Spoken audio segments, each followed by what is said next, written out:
Hello, je vous retrouve aujourd'hui pour un nouveau vlog qui sera un vlog spécial Halloween puisque ce vlog sort le 31, normalement le 30 ou 31 octobre, donc j'avais envie de faire quelque chose un peu ambiance Halloween.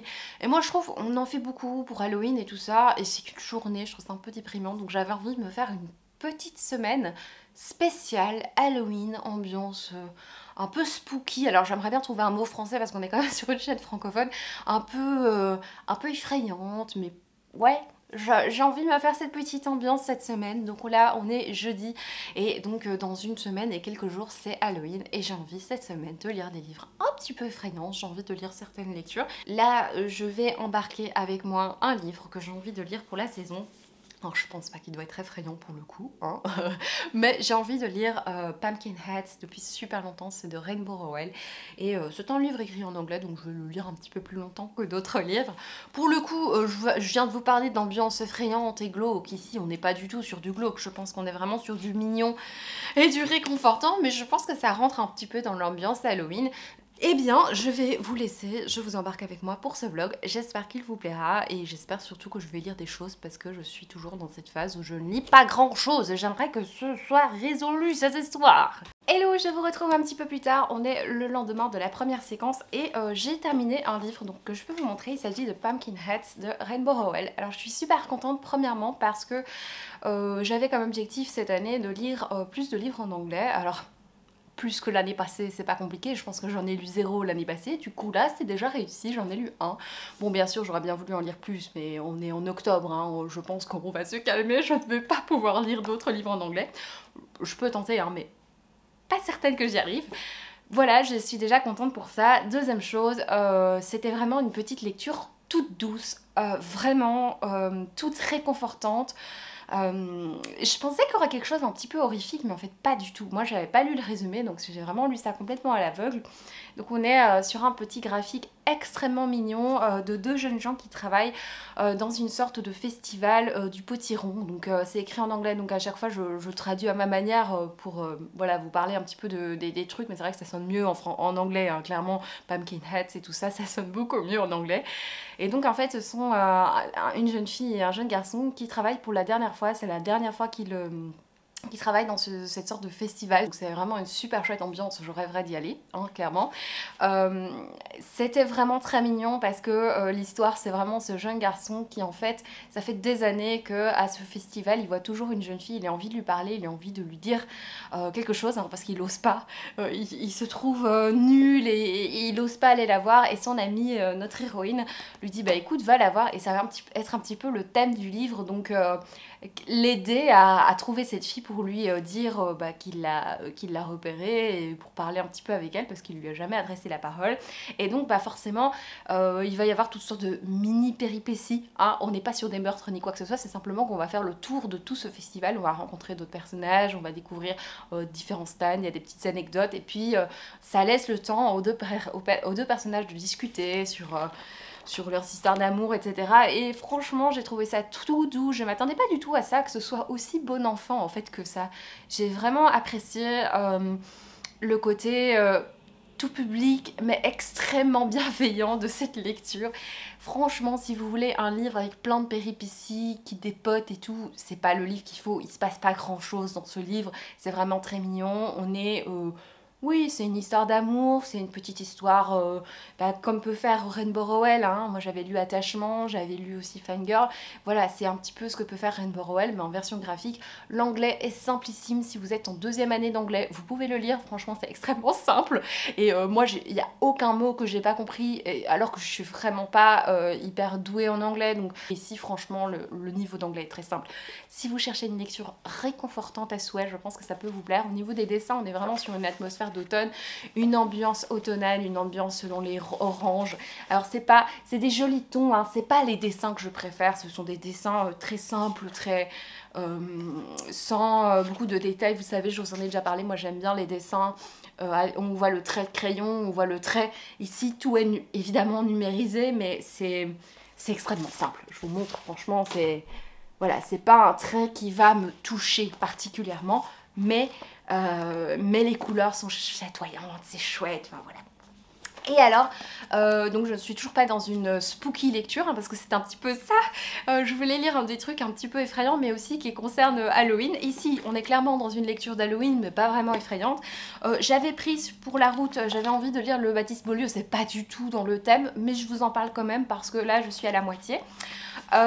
J'aime bien, alors il y a des textes qui me touchent moins que d'autres, et il y en a qui me touchent énormément. J'ai adoré 2 pages où il explique pourquoi il aime le monde et pourquoi il déteste le monde, mais qu'il aime notre monde. Et puis il y a une page mais qu'il est beau notre monde. J'ai adoré ces 2 pages, c'était magnifique. Il y a des pages qui me touchent plus que d'autres pour le moment.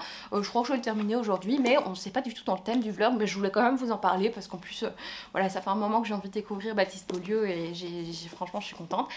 Je vais partir à la recherche d'une lecture un petit peu plus effrayante. Alors bien sûr on est donc la dernière semaine avant le Black November, donc je vais essayer de trouver quelque chose qui ne fasse pas double emploi avec le Black November, vous savez, peut-être quelque chose de fantastique ou de fantasy un peu effrayant, je ne sais pas, qui ne rentre pas trop en collision avec mon Black November, parce que je sais pas, je vais voir, j'en peux chercher, je vous reprends plus tard. Salut, je vous retrouve un petit peu plus tard dans le vlog pour vous parler de lecture, puisque j'ai quand même lu là une petite chose dont j'ai envie de vous parler. Je suis en train de faire la vidéo du Black November à l'heure actuelle. À l'heure où vous voyez cette vidéo, elle sera déjà sortie. Mais du coup, c'est possible qu'il y ait des plans un peu similaires dans ces 2 vidéos. C'est pas très grave, hein. Je pense que ça change rien à votre vie. Surtout que la plupart des gens font leur vaisselle en même temps de regarder ma vidéo, d'écouter ma vidéo.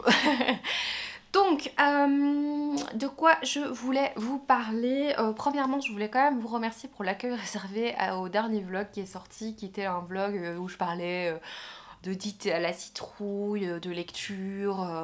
J'ai fait pas mal de plans qui m'ont pris beaucoup de temps plutôt. Et je voulais vraiment vous remercier pour l'accueil réservé à la vidéo parce que, enfin, vraiment, vous avez été incroyable. Merci de tout cœur. Alors, avant de montrer les lectures en cours, je voulais vous montrer 2 petits livres qui se sont rajoutés dans ma bibliothèque. Mon amie Céline voulait se débarrasser de livres et donc moi, comme je suis très gentille, je l'ai aidée à se débarrasser de livres vu que je lui en ai pris 2, n'importe quoi. Les excuses vraiment pour avoir des livres. Et donc elle se débarrassait de Cœur de loup de Catherine Rundel. Visiblement c'est très très beau, ça me tente beaucoup. Je me dis que ça ira pour l'hiver, pour le Cold Winter Challenge, même si je fais pas en soi le Cold Winter Challenge, mais on sait jamais hein, que je change la vie. Voici l'histoire de Féodora qui a grandi parmi les loups. Elle veut devenir maître loup comme sa mère. Et un jour, l'armée du tsar va tout gâcher en enfermant sa mère, donc en la faisant prisonnière. Et en fait, Féodora va partir à la recherche de sa maman. Elle est prête à tout pour sauver sa maman. Ça a l'air très particulier. Ils disent que c'est une envoûtante épopée russe au souffle levant de la liberté. Il paraît que c'est vraiment très beau. Écoutez, ça me tente pas mal quand même. Et Philippe Pullman dit que c'est une réussite, c'est émouvant, original et merveilleux. Voilà. Et sinon, un autre, celui-là, j'ai vraiment pris pour les lectures de Noël. C'est un Mary et Higgins Clark. Donc, Mary et Carol Higgins Clark, c'est un recueil il y a 3 jours avant Noël et Le voleur de Noël. Alors, moi, j'ai jamais lu ces auteurs, ou alors quand j'étais vraiment plus jeune. Mais franchement, des crimes de Noël, c'est cool quoi. Franchement, j'ai pas l'habitude de lire des crimes de Noël à part les Agatha Christie, du coup, pourquoi pas. Donc voilà, merci Céline. Alors, j'ai lu. Donc là, j'ai pris ma petite pochette à livres, qui est quand même beaucoup plus légère quand il n'y a que des poches dedans, hein, on est d'accord. J'ai lu La joie et le reste de Baptiste Beaulieu, qui ne rentre pas du tout dans le thème de cette vidéo, mais j'avais vraiment envie de le lire. Donc la fille invente un thème quand même, et puis elle change complètement ses lectures. Si ça se trouve, je vais lire une romance demain. Non, peut-être pas, on va peut-être pas lire une romance, j'ai pas trop envie en ce moment. Donc, La joie et le reste, c'est une série de poèmes de Baptiste Beaulieu, de choses parfois assez personnelles, je trouve. C'est assez varié pour mon avis. En fait, il y a des poèmes que j'ai beaucoup appréciés, d'autres pour lesquels j'ai pas forcément été touchée. Donc il y a des poèmes qui m'ont fortement touchée et d'autres qui m'ont pas du tout touchée. C'est marrant. Principalement, je pense que je vous ai parlé de Mais qu'il est laid, notre monde. Je crois que c'est celui qui m'aura le plus marqué. Mais il y a aussi des petites phrases de la vie de tous les jours. Il est fin, je trouve, pour ses poèmes. C'est très simple en fait comme littérature, mais j'aime bien justement cette simplicité et c'est joliment simple. J'aime pas tellement les dessins par contre. Les dessins qu'ils ont mis en illustration, je les aime pas tellement. Mais écoutez, il y a des petites anecdotes hein, de la vie de tous les jours, des petits éléments de la vie de tous les jours de l'auteur et de gens qu'il connaît ou des choses un peu plus générales sur l'amour, sur Dieu. Franchement, moi c'était vraiment une plutôt bonne lecture. J'ai passé un très beau moment avec Baptiste Beaulieu, j'ai lu ça dans les transports en commun. Je serais ravie de pouvoir les relire peut-être dans un autre état d'esprit, en mode reposé dans mon fauteuil après avoir dormi 15 heures avec un bon thé chaud. Peut-être que j'apprécierais autrement les lectures ou posé dans le parc. Enfin, vous savez, je pense qu'il y a aussi des lectures, notamment la poésie, principalement la poésie. C'est une question de moment aussi. Et j'ai envie de commencer l'arbre d'Halloween parce que je trouve que c'est quand même de circonstances.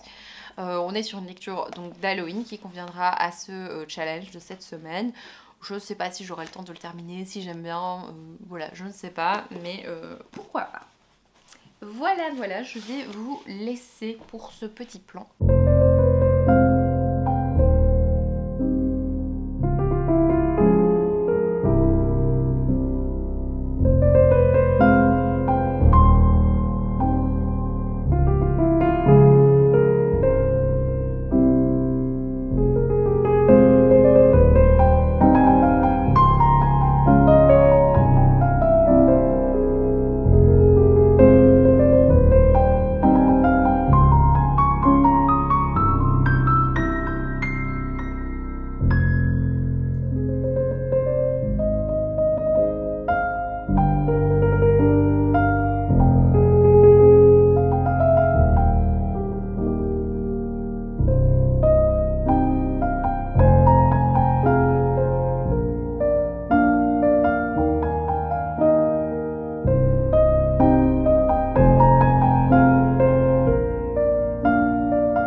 Hello, je vous retrouve un petit peu plus tard. On est mercredi et je clôture cette vidéo le vendredi 29. Donc il me reste à peu près 2 jours, un peu moins de 2 jours pour terminer ce vlog, terminer ces lectures. Je pense pas que je pourrais terminer des lectures à moins que ce soit des graphiques parce que j'ai pas beaucoup de temps pour lire.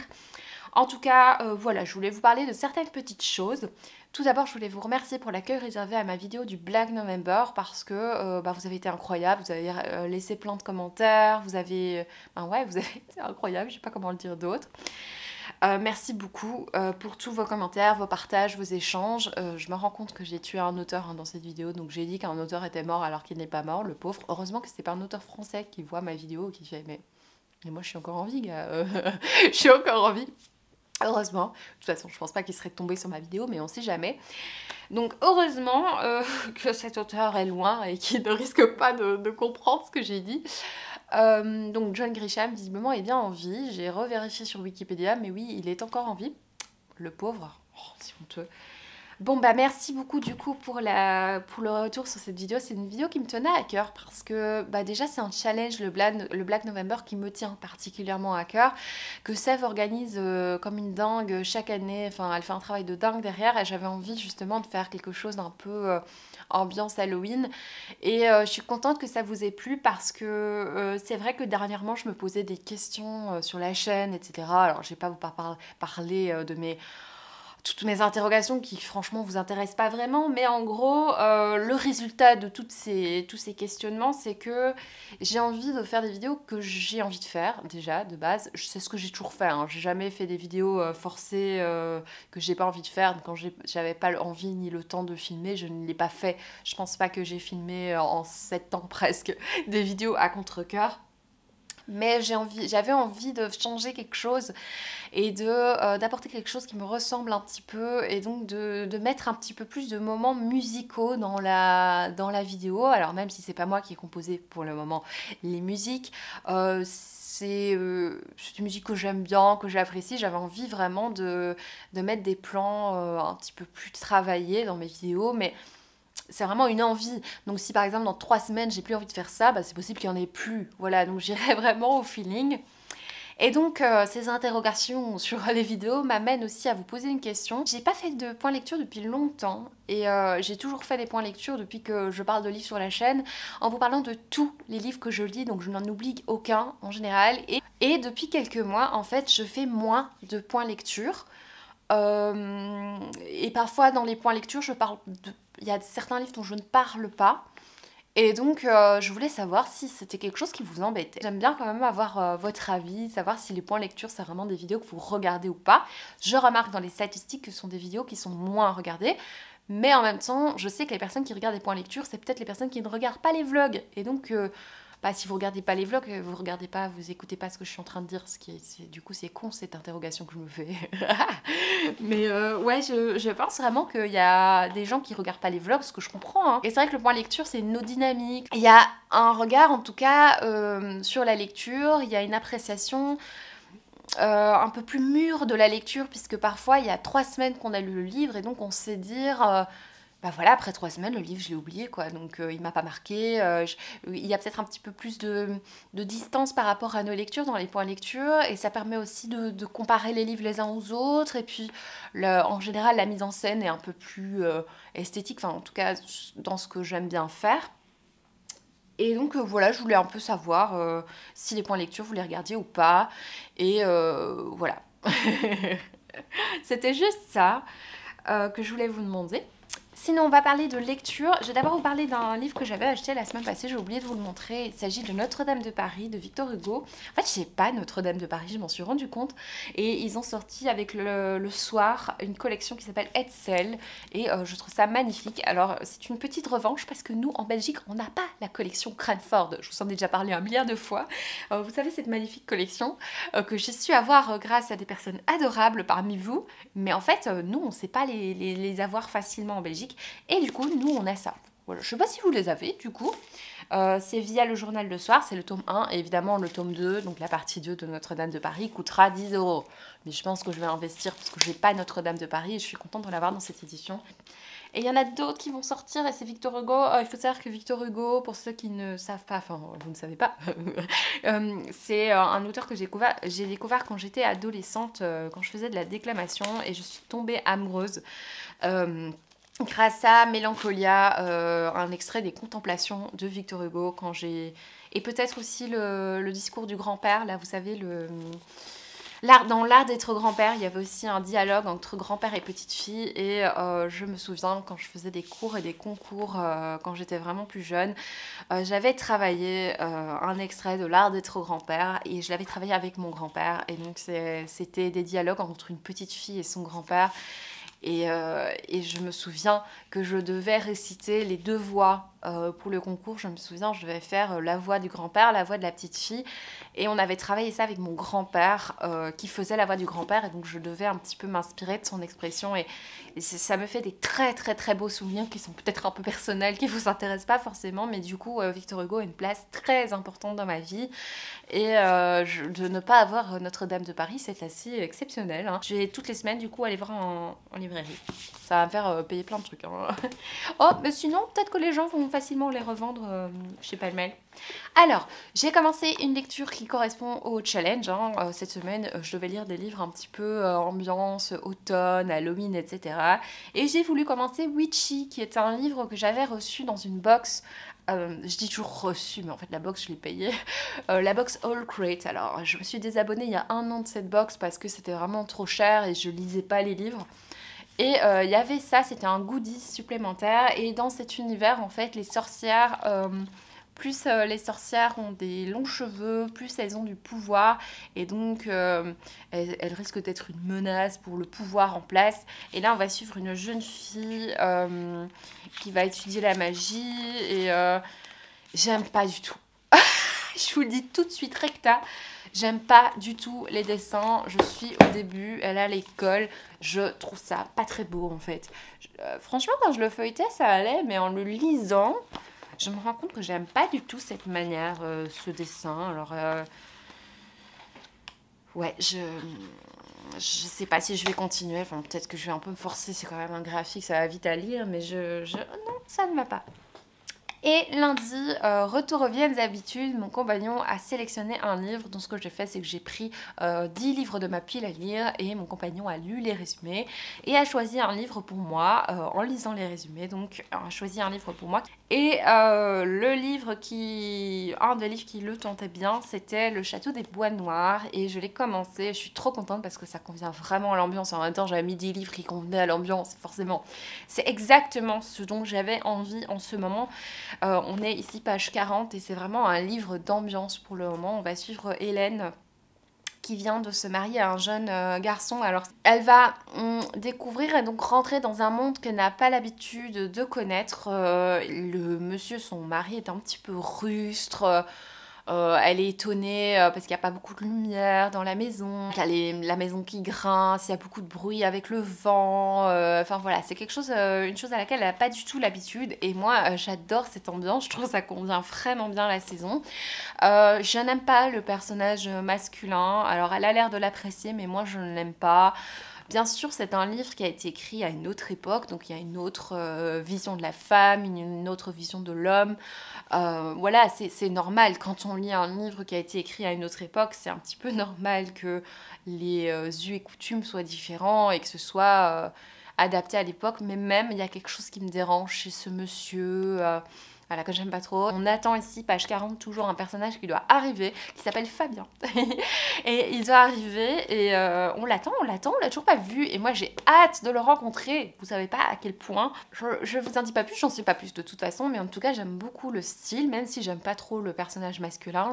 J'aime beaucoup le style. J'ai hâte de voir ce qui va se passer. Aïe, je me suis donné un coup de livre dans ce livre. Comme il me reste 2 jours, je pense pas que j'aurai le temps de terminer cette lecture, mais de toute façon je vous prendrai avec moi la semaine prochaine vu que je vais faire le fameux challenge lire 8 livres en 8 jours. Donc je vous parlerai si je continue cette lecture, si je la lis en parallèle d'autres choses. Donc voilà, je vous donnerai des nouvelles de toute façon. Si je termine le livre, il y aura de toute façon un avis sur Instagram.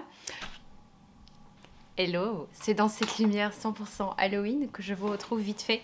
Pas longtemps, hein, promis, je veux pas vous faire mal aux yeux. Je suis en train de me régaler avec cette lecture, donc toujours Le Château des Bois Noirs. Je suis à la page 68, je passe un super moment avec cette lecture. Franchement, en fait, je n'aime pas du tout le personnage de Gustave. Et c'est vrai que je suis pas hyper fan du personnage d'Hélène non plus, mais il y a un personnage que j'aime bien. C'est le personnage de Fabien qu'on va rencontrer. Voilà, donc je pense que ça va être une super lecture. Je suis vraiment super bien dedans. Et je vous reprends vite fait pour vous montrer en fait une ouverture de colis. Je sais pas du tout ce que c'est. D'habitude, je l'ai fait sans face cam. Mais là, j'avais vraiment envie de l'ouvrir et de vous dire ce que je pensais de la lecture en cours.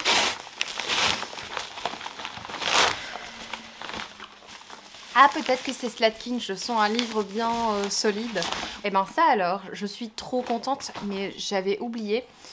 J'ai reçu un livre des éditions, quoi, c'est Seuil? Oui, c'est Seuil.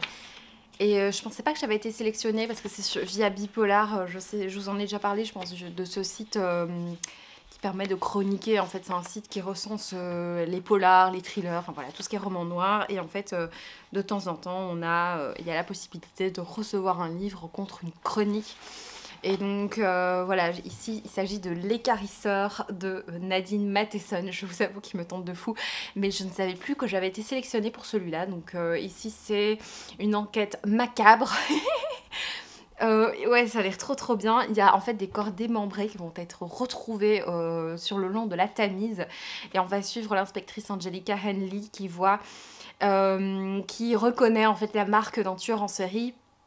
Sauf que je pense qu'il est déjà en prison, donc ça ressemble beaucoup à un autre tueur. Ça a l'air génial. En plus, l'autrice est avocate pénaliste à Londres, donc je vous avoue Je suis à fond tentée, je sais pas pour quand je dois le lire parce que via Bipolar en général on a des délais, c'est les seuls délais que j'accepte en toute honnêteté hein, parce que sinon je vous avoue que les délais c'est vraiment pas pour moi. Et ouais, oh là là là là, en plus en plein Black November, ils disent que c'est un premier tome de saga donc je pourrais le lire éventuellement dans la semaine où on doit lire un tome de saga. Oh je suis trop contente, et regardez cette couverture, mais la folie, hein. Je trouve que cette lumière est très adaptée, c'est parfait. Bon, je vais vous laisser. Hello, je vous retrouve avec énormément de plaisir puisque nous sommes jeudi et que je pensais pas vous parler d'une lecture terminée parce que franchement, j'avais pas forcément le temps. Et là, j'ai été tellement prise dans une lecture que j'ai mis un peu de côté mes occupations que j'étais censée faire en rentrant du boulot, à savoir faire du montage. Donc je suis à fond en retard dans mon montage, mais oh, je suis hyper satisfaite parce que j'ai terminé un roman. Et pas n'importe quel roman, il s'agit du Château des Bois Noirs de Robert Marguerite. Donc c'est le livre qu'avait sélectionné mon compagnon lundi quand je lui avais fait une petite sélection de livres que j'avais envie de lire là pour cette semaine. Écoutez, c'est un livre qui a été écrit dans les années 50. Donc c'est un auteur ici, Robert Marguerite, qui est un auteur français qui a eu un prix Renaudot dans les années en 51 pour Le Dieu nu. Voilà. Et il a écrit énormément de romans. Donc on va suivre l'histoire d'Hélène, qui est une jeune femme qui, au lendemain de la guerre, va épouser un homme qui n'est pas du même milieu qu'elle. Donc en fait, c'est une jeune femme qui a toujours vécu dans la mondanité, elle est une petite aristocratie. Enfin voilà, elle a l'habitude de vivre avec des gens qui ont l'habitude de sortir, etc. Et un jour, elle va rencontrer un monsieur, Gustave Dupin de Lavernière. Elle va le rencontrer et en fait, c'est un monsieur donc à particules, voilà, qui possède un domaine. Et elle va être charmée par cet homme et elle va l'épouser. Ils vont avoir un voyage de noces assez satisfaisant. Elle va franchement passer un super voyage et en fait elle va arriver dans le domaine de Lavernière. Elle va découvrir ce fameux château qui n'est en fait plus trop un château. C'est un grand bâtiment qui a une histoire vraiment très ancienne. Elle arrive dans le château et tout de suite elle ressent un petit peu de stress parce que ce château est pas hyper accueillant. Cette maison est vraiment froide, il y a beaucoup de vent, beaucoup de bruit, c'est pas très accueillant pour elle. Elle est très effrayée par un domestique qui travaille pour son mari. Il a une tête assez effrayante, il est toujours là à vouloir aider et elle, ça l'agace. Elle a aussi une appréhension à l'idée de rencontrer son beau-frère puisque visiblement le frère de Gustave, son mari, a refusé de venir au mariage et donc on ne sait pas trop pourquoi mais visiblement il s'opposait à ce mariage et donc elle a un peu peur de le rencontrer parce qu'elle a entendu des trucs sur lui mais elle n'a pas trop de détails en fait sur l'animosité qu'il y aurait entre les deux frères. Et donc elle va habiter dans cette maison. Elle va par contre être chaleureusement accueillie par sa belle-mère qui est un personnage très touchant, Madame Dupin. Si un jour tu passes par là, Cyrielle, à chaque fois que je lisais Madame Dupin, je pensais au livre que tu lis pour ton fils. Voilà, c'est un livre du coup qui va parler de cette évolution de cette relation entre cette femme et cet homme. Cette femme qui a donc, comme je vous ai dit, vécu un voyage de noces assez magnifique. Et quand elle arrive sur le domaine de Lavernière, elle se rend compte que son mari est beaucoup plus rustre que ce qu'elle pensait, que les bonnes manières qu'il avait montrées lors du voyage, en fait, c'était un petit peu de la façade. Et elle se rend compte en vivant avec lui que en fait, il a des manières qu'elle n'aime pas. Elle n'aime pas le côté paysan, je mets des grands guillemets, c'est elle qui décrit ça comme ça. Elle trouve qu'il a des manières de paysan et elle, ça ne lui correspond pas en tout cas. Et donc, elle a un petit peu du mal à s'adapter au nouveau comportement de son mari. Et donc, elle va essayer de vivre avec cet homme qu'elle a beaucoup de mal à comprendre. Et un jour, va arriver la personne qu'on attend. Hein. Pendant 50 pages, j'attendais cette personne. Je vous en dis pas plus. Écoutez, j'ai vraiment adoré ce roman. J'ai crié, désolée. J'ai adoré ce roman. J'ai été envoûtée dès le début par cette histoire, par ce texte. Comme je vous ai dit, quand j'abandonne tout ce que je dois faire, alors bien sûr je vais travailler, hein, je vais de pas rester à la maison, oh non, je dois lire un livre. Mais je veux dire, quand j'abandonne ce que je dois faire, genre je vais faire du montage pendant quelques heures aujourd'hui, et je l'ai mis de côté, je l'ai reporté pour terminer ce livre. Quand je lis un livre et que je ne vois même pas les stations de métro avancer, quand je pense tout le temps au livre et que j'ai cette petite sensation au ventre qui fait que j'ai envie de tout arrêter et de continuer à lire, c'est plutôt bon signe, et ça faisait longtemps que ça ne m'était plus arrivé, et c'est ce que j'ai ressenti avec Le Château des Bois Noirs. En fait, il y a tout ce que j'aime dans ce roman. Il y a une ambiance. Au début, on a un petit côté un peu gothique de cette ambiance, de ce château, de cette maison un petit peu... avec ce vent qui souffle contre les murs, avec ces portes qui grincent, avec cette lumière tamisée. Ce côté... Oui, il y a un petit côté gothique, mais c'est pas du roman gothique. C'est aussi un roman extrêmement psychologique où l'auteur prend le temps de développer ce que ressent chaque personnage à chaque instant. Donc Hélène va vivre quelque chose avec son mari. On va avoir le point de vue du mari et le point de vue d'Hélène. Tout est une question de point de vue dans ce roman, et j'ai adoré. Franchement, c'est ce que je préfère dans les romans, c'est quand la psychologie est vraiment développée. J'ai vraiment adoré ça, c'est vraiment très chouette.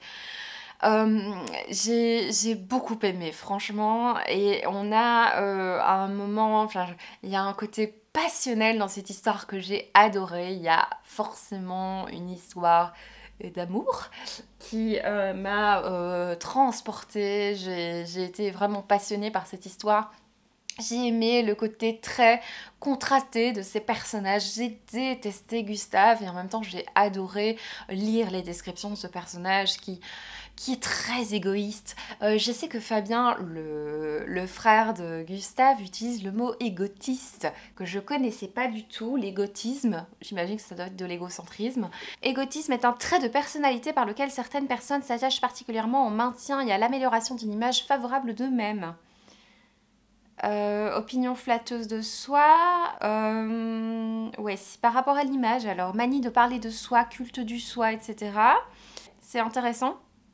Écoutez, c'est un peu tout ce que je déteste dans la personnalité de certaines personnes, et du coup forcément si j'ai détesté Gustave dès le début, c'est que je ressentais déjà ce côté-là. Ce livre prend des détours auxquels je m'attendais pas du tout en fait. À un moment, le livre change un petit peu de genre. J'ai adoré ce changement, je savais pas où on allait aller, et franchement j'ai adoré, c'est vraiment passionnant. Et par contre, je vais quand même vous dire, c'est pas le roman le plus joyeux de l'univers. Donc il y a certains passages au cours de la lecture qui ne sont pas très joyeux. Et l'une d'entre vous m'a dit sur Instagram que le livre, je crois que c'est La Fosse au loup, un truc comme ça, que ce livre-là utilisait les mêmes éléments, un peu le même type d'histoire, mais en beaucoup plus détaillé et beaucoup plus approfondi, La Terre au loup, voilà. Et comment vous dire que je suis extrêmement tentée par La Terre au loup, et que dès que je suis payée, je vais me le commander sur ma librairie, voilà. Donc ça, c'est un de mes prochains achats, parce que franchement, j'ai adoré cette plume en fait, c'est extrêmement beau, c'est bien écrit, j'avais jamais lu un livre écrit comme ça, et c'est... Ah, les personnages peuvent être autant détestables, parce que même Hélène, hein, elle a des réflexions qui moi, m'énervent, qui font mal à mon féminisme, Voilà, mais en même temps, c'est extrêmement bien tourné. Et si vous cherchez une lecture un peu de novembre qui convient à l'ambiance, franchement, parfait. Perfection. Ah, je vous retrouve un rien plus tard, parce que j'ai oublié de vous dire un truc. J'avais l'impression à un certain moment de me retrouver dans une ambiance un peu à la Zola. De loin, mais quand même, j'avais des sensations de me retrouver parfois dans Thérèse Raquin d'Émile Zola. Cette même ambiance poisseuse. En fait, dès que je rencontrais Gustave, j'avais l'impression de rencontrer un personnage de Zola.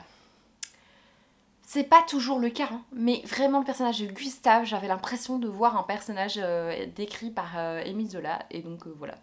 raison de plus pour apprécier, je pense. Du coup, là, j'ai une petite pile à lire pour les livres que je vais commencer. Bien sûr, comme je vous l'ai dit, je sais pas si j'aurai le temps d'en terminer un d'ici la fin de ce vlog. J'ai ceci, Hanté de Amélie Antoine, qui fait partie de ma pile à lire d'automne. Écoutez, ça je pourrais lire en fait assez vite. Hanté, c'est parfait pour l'occasion. J'ai l'Arbre d'Halloween que je vais certainement commencer peut-être ce week-end après le vlog du coup. Ouais, pourquoi pas. Je crois que ça se lit assez vite. Je vais aussi lire une enquête d'Agatha Christie. Ça va être à mon avis ma lecture du jour d'Halloween. Sinon je pourrais lire Parasite, le tome 2, puisque je n'ai pas encore lu le tome 2, c'est du horrifique un peu dégueu. Sinon je pourrais continuer aussi Witchy, j'aime pas du tout, donc je crois que je me forcerai vraiment. Et j'aurais bien envie de me lancer aussi dans Bulle et Brouillard, qui convient aussi, un petit côté un peu horrifique et tout. Oh, écoutez, je suis trop contente de cette lecture. Je vais vite raccrocher, j'allais dire. Je vais vite éteindre la caméra pour continuer mon vlog parce que du coup, je suis à fond en retard. Voilà, je vais aller faire un peu de pâtisserie. Je vais faire des petits biscuits d'Halloween, là. De petits fantômes, de petites citrouilles, tout ça, tout ça. Voilà, je vous retrouve plus tard certainement pour vous parler d'autres petites choses.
Retrouve pour vous clôturer doucement ce vlog puisque la semaine là se termine et je vais devoir terminer le montage pour la publier demain.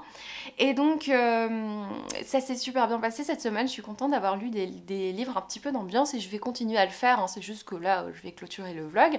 Aujourd'hui, ce matin, j'ai lu pendant mon petit déjeuner, j'ai lu ce petit livre qui est très adapté aussi. C'est Maudite poupée d'Amélie Antoine. C'est une petite collection de chez Casterman. Il m'avait envoyé ça il y a un long moment, je pense qu'il y a 1 ou 2 ans. Quand est-ce que j'ai reçu ça? Ouais. Oh non, ça va. 7 avril 2021, j'avais l'impression que c'était dans ma pile à lire depuis tellement longtemps. Non, ça va en fait, c'était passé il y a si longtemps, j'ai l'impression que ça datait quand même. Et non, donc ça va, je suis pas trop en retard, on va dire, pour changer. Donc c'est une petite collection qui va publier des récits un petit peu horrifiques pour enfants. Et ici, c'est à partir de 10 ans, pour ceux qui n'ont pas peur d'avoir peur.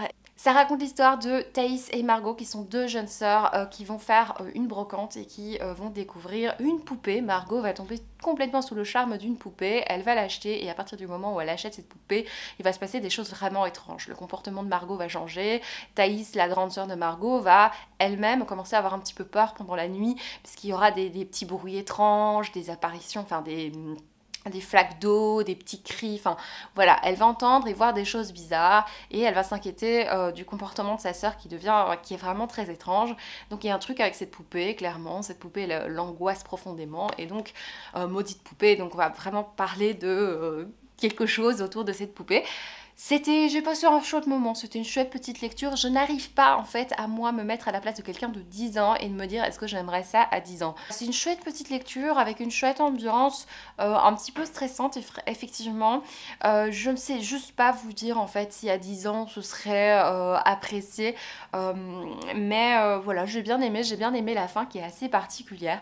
Donc voilà, et sinon bah c'est tout, hein. J'ai fini ça et moi je vais me lancer aujourd'hui ou demain puisque j'ai quand même près de 3 heures de train demain soir. Je vais me lancer dans une lecture, soit l'arbre d'Halloween, soit le Hercule Poirot d'Halloween. Je ne sais pas encore, mais de toute façon, je vous prendrai avec moi la semaine prochaine. C'est vrai que si je lis le truc d'Halloween d'Hercule Poirot, ça rentre dans la première semaine du Black November si je le termine pas avant. Donc c'est vrai que ce serait peut-être bien, on va voir. En tout cas, je vous remercie d'avoir regardé cette vidéo, j'espère de tout cœur qu'elle vous aura plu. N'hésitez pas à me dire en commentaire ce que vous lisez en cette période un petit peu où il fait noir, c'est très très tôt, où on est peut-être parfois un peu déprimé aussi, peut-être que vous lisez des choses un peu plus réconfortantes, je ne sais pas, n'hésitez pas à me dire si vous lisez du fantastique, du thriller, du policier, que sais-je. Je vous remercie d'avoir regardé cette vidéo, je vous fais des gros bisous, je vous dis à bientôt.